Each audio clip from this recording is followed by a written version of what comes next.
Magisterial documents are those documents that are issued by members of the church that have the authority to teach officially, such as the Pope and the bishops.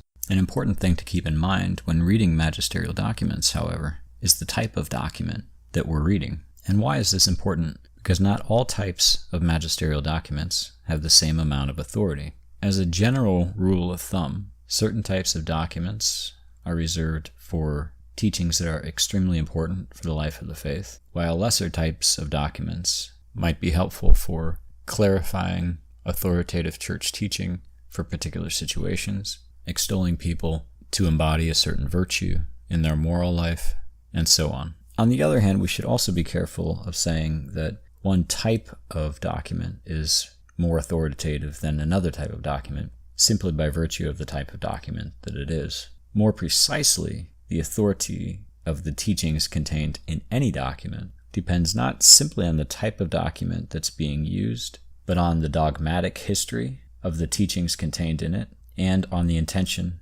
of the Pope who is issuing the document. By dogmatic history is meant the way in which the Church's magisterium has dealt with this same topic throughout the 2,000 years of the Church's history. And by the intention of the Pope is meant his conscious desire to teach a certain doctrine in a way that's binding on the Church's faithful.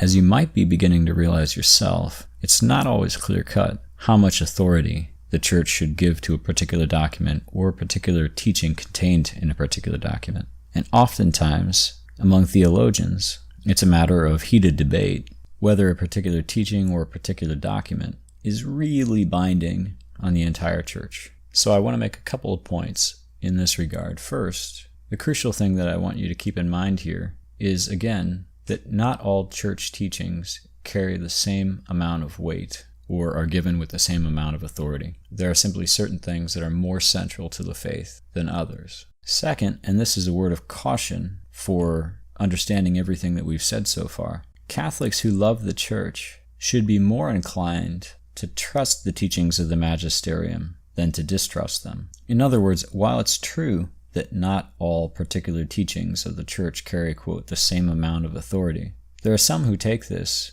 fact and use it to ask themselves, how many of the Church's teachings can I disagree with and still be a faithful Catholic? In other words, what's the bare minimum of doctrinal statements that require my assent? And what are those things that I can get away with disagreeing with? It seems a really odd way to live the life of faith within the Church. I can't imagine, for instance, having a great relationship with my wife if I were constantly asking myself, how many things can I get away with? Or what's the bare minimum that I need to do in order to love her faithfully or respect her desires? Faithful Catholics should always be willing to give the benefit of doubt to the magisterium, to accept the magisterium's teachings in humility and with submission, and in careful discernment, do their utmost to integrate the magisterium's teachings into their personal lives in the way they live out the faith and understand it and communicate it to others. By way of brief overview, here are all the types of documents issued by the Church.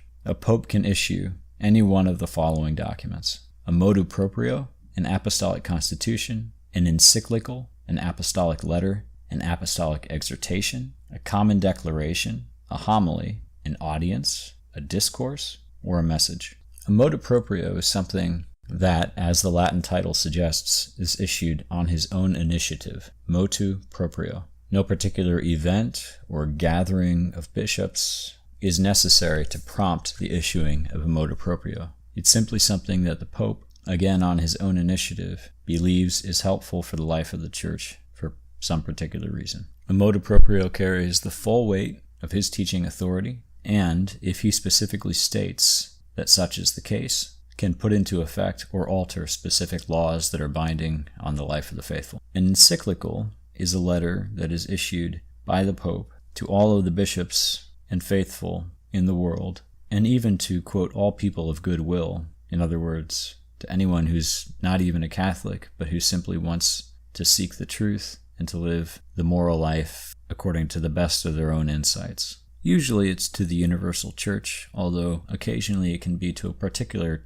local church, that is, to a particular local diocese, such as the Diocese of Allentown. Encyclicals are fairly rare, though certain popes issue them more frequently than others. Pope Benedict XVI, for instance, issued only 3 encyclicals, 4 if you count the one that he began, which was then finished by Pope Francis, and so officially counts as Pope Francis's first encyclical, while Benedict's predecessor John Paul II issued 14 encyclicals. So it really depends upon the individual pontiff or pope. Another type of document is an apostolic exhortation, which a pope usually writes after a gathering of bishops, which is called a synod, and in which the pope will reflect upon the discussions and declarations of the bishops who gathered at the synod, and taking these discussions and declarations into account, issue his own final authoritative pronouncement on the synod.